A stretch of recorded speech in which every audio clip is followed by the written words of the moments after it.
I'm super excited to introduce somebody super important to this union. The business manager of Boilermakers Local 13, Brad Mikatavich.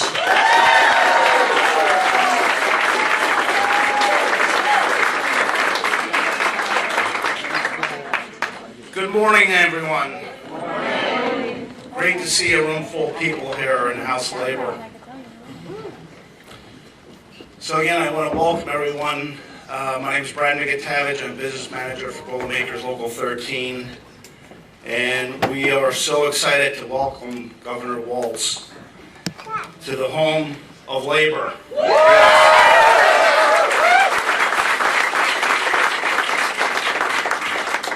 We are just 5 days away from Election Day, and a very important one at that. It's closer than ever. The stakes are higher than ever, and we have to fight harder than ever, but I'm feeling good. And I'll tell you why. 2 nights ago, in front of over 75,000 people, Vice President Kamala Harris delivered her closing argument. She laid out her plan to turn the page on Donald Trump and to chart a new way forward that will build an economy that works for everyone, not just those at the tippy top. Trump gave his closing argument in New York, where he pushed the same tired, diversive playbook that we all know well. When it came to explaining how he was going to deliver for us, he gave us a whole lot of nothing. This election is about the candidate that will work for you and work for us.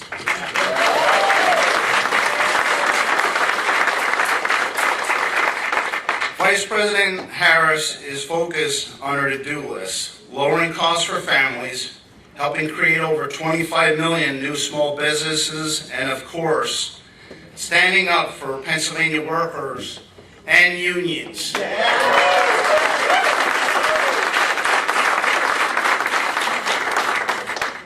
Donald Trump, on the other hand, is looking for billionaires and large corporations.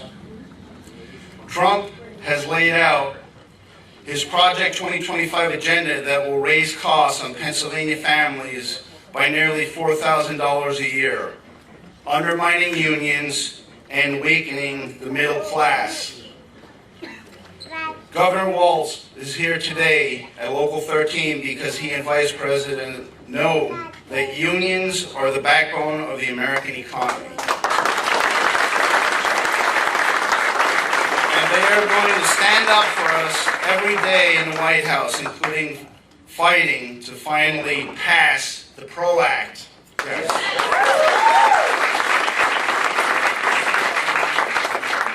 The choice for workers is simple. If you have not voted yet, it's not too late.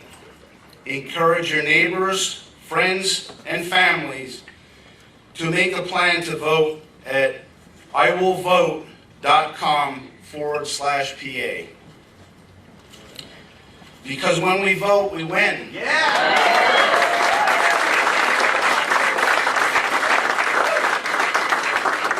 With that being said, it is now my great honor to welcome a fearless fighter for working families and next Vice President of the United States of America, Governor Tim Walz.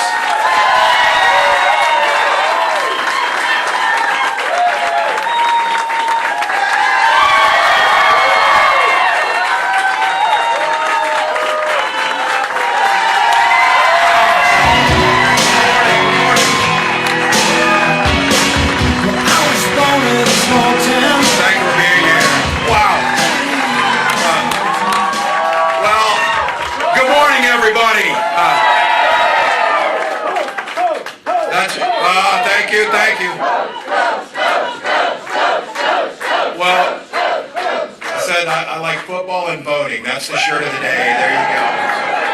Well, good to be back, Pennsylvania. Good to be with you. Brad, thank you for the kind introduction. More importantly, thank you to Local 13 for the work you do. Really great. It's always good to be with the Boilermakers, and I say that to you as a proud dues-paying member of my state's education association. I often start to say our states have a lot in common. Super Bowl rings are not one of them. So, maybe this year, but I don't know. Our states do have a lot in common, though. The iron mines of the Iron Range of Minnesota fueled the steel mills here in Pennsylvania, and we built the country by the hard work of folks in the middle class and those in labor. So I want to say thank you. All of you here, it's a beautiful day out here. They just told me it's snowing in Minnesota, so things feel normal. We're ready. Well, look, you could have been anywhere. You got stuff to do. You got families. You got all those things doing, but you chose to come here because you love this country, and thank you for that. Well, I know you're like me. We're ready to get this thing done. 5 days left, folks. 5 days left. So we're now inside 120 hours to this election. But when do you get a chance in 120 hours to make a positive impact on future generations to come, like we're going to do? Now, I know this is hard for all the folks in here. There's still folks thinking about this, trying to make up their mind. And I know you've heard it from folks. Well, I really can't stand Trump personally. And you're like, no kidding. But then they say, but his economy was pretty good, and he did good stuff for us. Now, yeah, I think there's a little bit fuzzy on the history here, so let's just take a moment to level set this thing. 4 years ago, with Donald Trump, we had lost 2.7 million jobs, including 275,000 jobs in Pennsylvania alone. Unemployment was way up, and Donald Trump had so badly botched the COVID pandemics, we were out there fighting with our neighbors to get toilet paper. That's the Trump economy. So look, if you were a billionaire like his good buddy Elon Musk, things were really good because you got a tax cut, the rest of us got screwed. That's the way it worked during that time. Now, Elon says he is going to be, and Trump says it, he's going to be Trump's economy czar. Now, he says to make the economy work better, we're going to have to crash it first in order to save it. Now, he told you, get ready.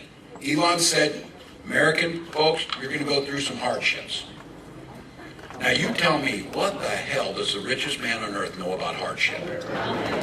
But he promised to do this. He said they're going to cut $2 trillion in spending. Now remember, Donald Trump's the king of debt. Ran up more debt than ever, bankrupted his own company 6 times, brags. His own words said, I'm the king of debt. Elon says the way we get a handle on this is to cut $2 trillion in discretionary spending. You know how much this country spends right now each year on discretionary spending? $1.6 trillion. So that leaves you absolutely no other option than to going to cut Social Security and Medicare and the things that we care most about. That's what they're going to do. So we're going to win. So we're going to win. Now, they said it. Elon said we'll go after Medicare and Social Security, but just this week, and at least they're saying the quiet stuff out loud now, and at least they're saying it before the election so that we have no excuse that we don't know. They're telling us who they are. The Speaker of the House said they're going to go after Obamacare and change that if Trump's elected. All right. We know that they're going to try and get rid of it because we know they've done it before. And what that means to you is what Obamacare did, amongst all others, it changed the whole mechanism that put you in charge of your health care, that meant insurance companies couldn't kick you off for a pre-existing condition. Trump ran on it. They tried 60 times to overturn it. The last one, the only reason we still have it is one vote in the Senate when John McCain walked in there with courage and said no. So let's just be clear. For those folks who say, oh, I kind of like Trump, but he kind of knows me or whatever, J.D. Vance and Donald Trump know nothing about working class people other than how to take advantage of them. That's the only thing they know. And for all of you in this room, they know nothing about manufacturing. The only thing these guys manufacture is bullshit on a daily basis. So, the reason they're at their closing arguments, they never talk about you. Donald Trump talks about himself because that's the only person he's concerned with. They are not worried about what happens to the middle class because he's not thinking about you at all. Now look, I get it. Folks are tired. They're stressed out. They're sick as hell of this campaign. I join you in that these way these go. But look, it's a privilege and it's got to be done. But there's a remedy to this. There's a remedy to anxiety. There's a remedy to stress, whatever. Get out and vote for Kamala Harris and let's put an end to this.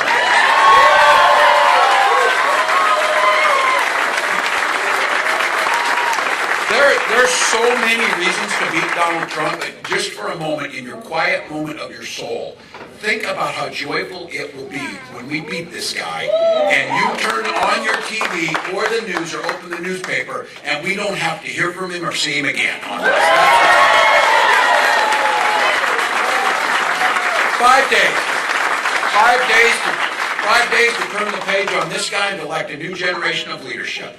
Under Kamala Harris, Pennsylvania created over 560,000 jobs, including 28,000 manufacturing jobs. Those are facts. And she sat on the mall the other day and spoke and looked like a president and talked about unifying this country, and she laid out a list of what we're going to do going forward. Because she told you on that day, and you know she will do it, she's going to go into the White House with a to-do list, not an enemies list.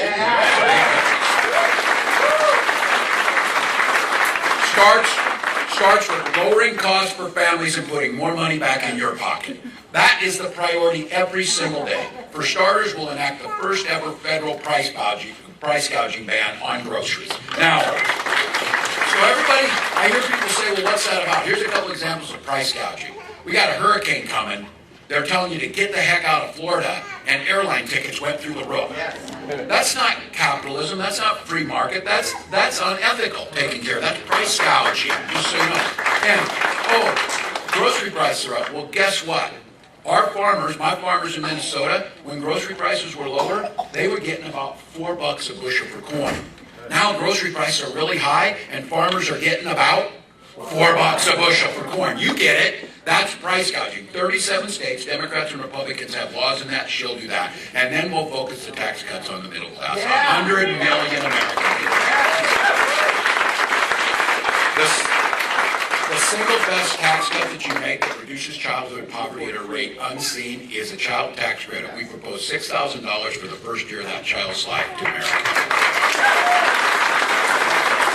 When it comes to health care and Medicare prices and finally getting a handle on this, capping insulin at $35, and just so you know why that's such a big deal, buying insulin is not like buying a new pair of shoes. If you don't get it, you die. And we know there's cases. It happened in Minnesota. A young man aged out of his parents' insurance. He started rationing his insulin, and he died of insulin shock. The issue is that when you cap it at $35, they were charging $800 before that. It cost $5 to make it. They're still going to do just fine in the pharmaceutical industry. Trust me, they're going to do just fine. Now, Kamala also proposed this. Medicare, young people in here, you're not, so if you're pretty young, you're like thinking about it. If you're 60, you think about Medicare like half the day because you're wondering about it. Because you're like, I got to know I'm going to pay my bills. Some of you know how this works. Well, Medicare is incredible, along with Social Security anti-poverty program, but we can make it better. And she proposed having Medicare pay for home health care services so you can save. Smart. Couple that, and I think, until I got, and some of you don't know this, Medicare does not pay for your glasses or your hearing aids. We propose making sure that's part of it so you can live up to it. And some of the younger folks in here, we need to make home ownership more affordable to you by making sure that you have down payment assistance. And let's be very clear. Senator Vance, a few weeks back, when asked about why homes are so expensive, he said because the immigrants are all buying them. And you and I are all thinking, well, where the hell are they getting the money? Because I don't have it. You know, how is this working out? The real reason is speculators like him and folks that are venture capitalists buy up all the homes, jack up the prices, and make it more difficult for us to get in. Kamala's talking about building 3 million more new homes, having $25,000 down payment assistance. And then for those of you who want to start your American dream, making sure that you get access to the capital necessary and you get a $50,000 tax credit to start that new business and get off the ground. That's what, we'll get it back. Your business will thrive. It'll create a new job.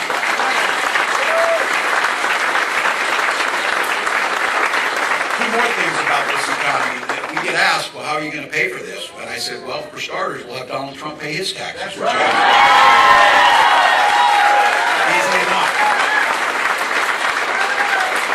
look, you know this, in this part of Pennsylvania, in a place that understands the impact of where we're standing in a union hall, we understand this. It's as simple as this. When unions are strong, the middle class is strong. When the middle class is strong, America's strong. In Minnesota, as governor, it helps to have a card-carrying union member in charge of things. That made a difference. But in Minnesota, we passed the largest pro-worker and pro-union package in history. We did things, made it easier to form a union, strengthened worker protections and safety, and then we did something that we need to do across this country. We banned captive audience meetings where they try and put it on. Union members know what this is.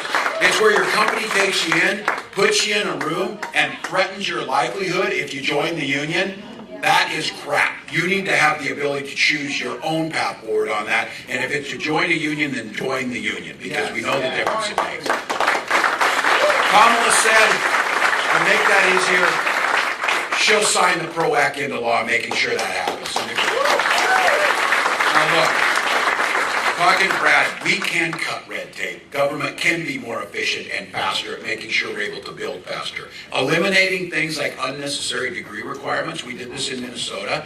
Making sure that there are more than 500,000 federal jobs that should be open to you. If you have the skills to do the job, you should get the job without having to jump through a loop to get it. And we did it in Minnesota.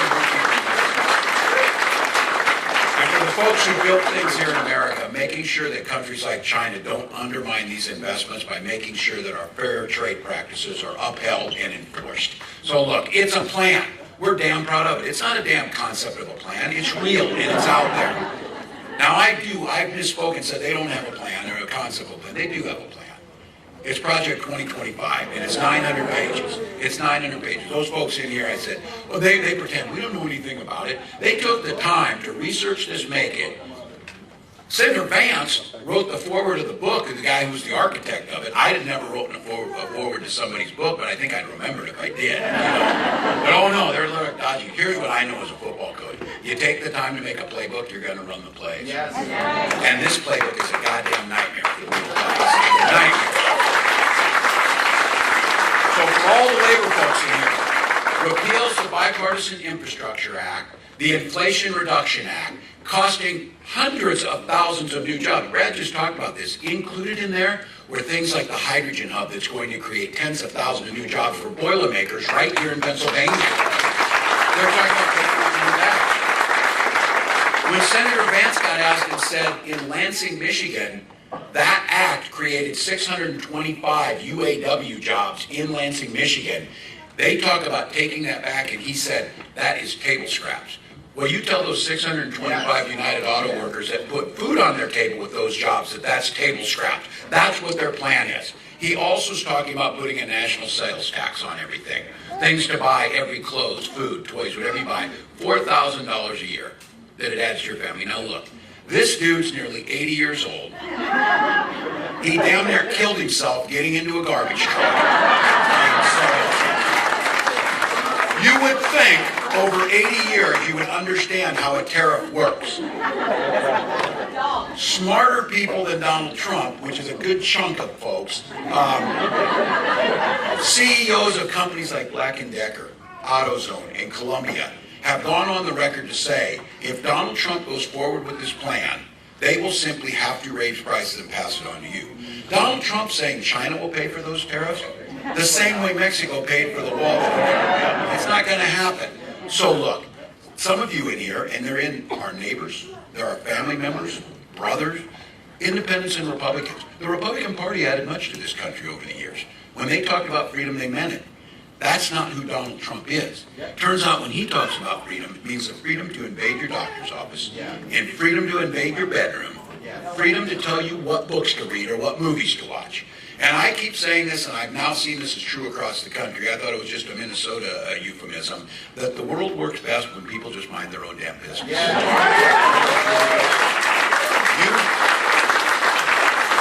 You don't need my help choosing books. You don't need my help choosing who you marry. You don't need my help choosing your doctor and the decisions they make. And you certainly don't want Donald Trump and J.D. Vance to do it. When Kamala Harris and I talk about freedom, we mean the freedom for you, not politicians, to make those personal decisions. So look. You saw it at the convention in Chicago. We talked about freedom a lot. We took back freedom. We took back family. We took back the damn flag. Because I'll tell you what, I'll be damned if I'll fly an American flag with some man's picture pasted on it or something. That's not how we do things. And for Pennsylvania, this was just me personally. We got freedom, we got the family, we took back the flag. I took football just because we want to, because we're taking that. Look, freedom means a lot of things, but it's very personal. Freedom for our seniors to retire with dignity, to collect Social Security and Medicare. That's freedom. Freedom to be able to send your children to school without worrying they'll be shot dead in the hall. That's it. And I say this. I'm a 24-year veteran, I am a hunter, and I am a gun owner. Kamala is a gun owner. We know and have always in our lives upheld the Second Amendment. But we also know upholding our first responsibility is the safety of our children. And you can do both. And you can do both. We got a mixed group here. I'm gonna wind this thing down talking to the guys in this room as you think about this and those undecided voters that might be out there. Literally, think about the women in your lives you love.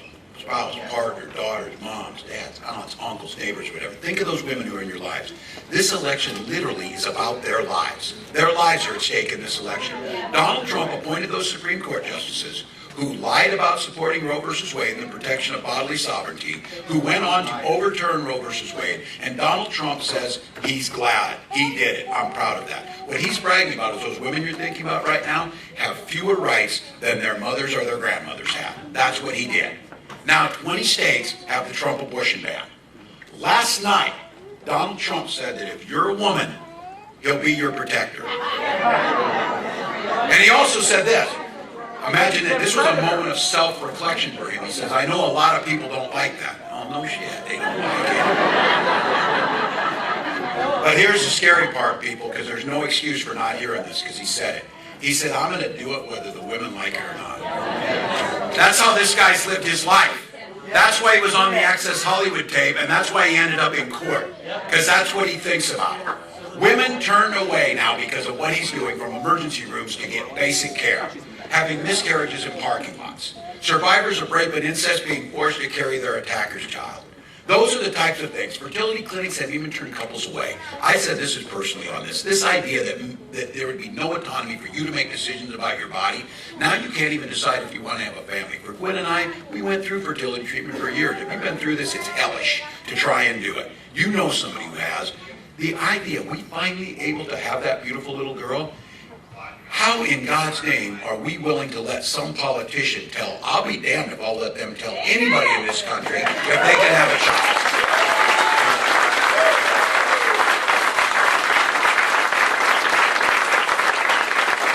Kamala's made it clear, we will pass a bill to protect reproductive freedom and she'll sign it into law. Folks, it's this simple. We trust women. We trust women to make their own decisions. We trust them to go to their doctors. We trust them to make these types of decisions. So across the country, I have to say, this feeling of women right now in this, every age and every party, here's what's going to happen on Tuesday. They are going to send a loud and clear message to Donald Trump on November 5th.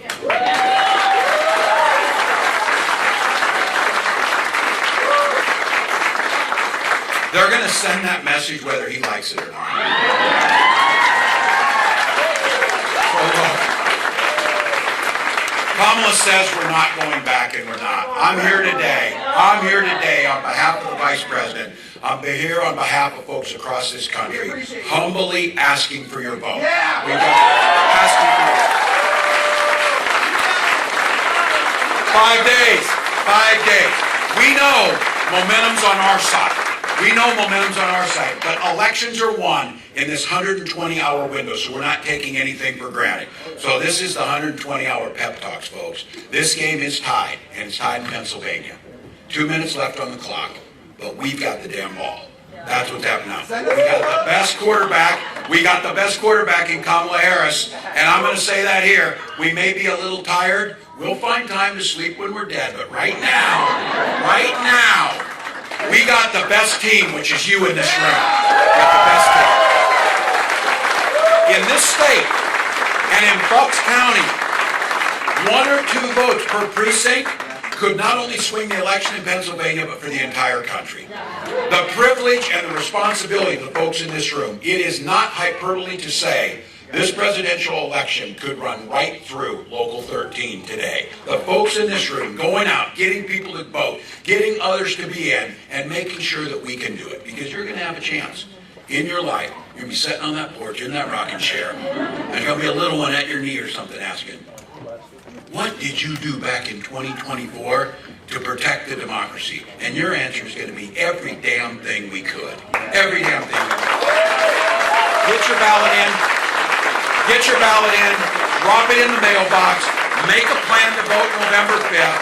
Visit iwillvote.com/PA to get that done. And this is as simple as this, folks. The privilege that can only be dreamed about by billions of people around the world to gather on a beautiful day with your neighbors, with your friends, with your coworkers to determine what our future will look like. We're here because we believe in America. We believe in this country. Our hopes and dreams are here today.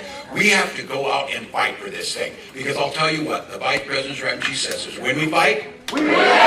Now for the next 5 days. When we vote, we win. Pennsylvania, win this thing for America. Let's go. Thank you all.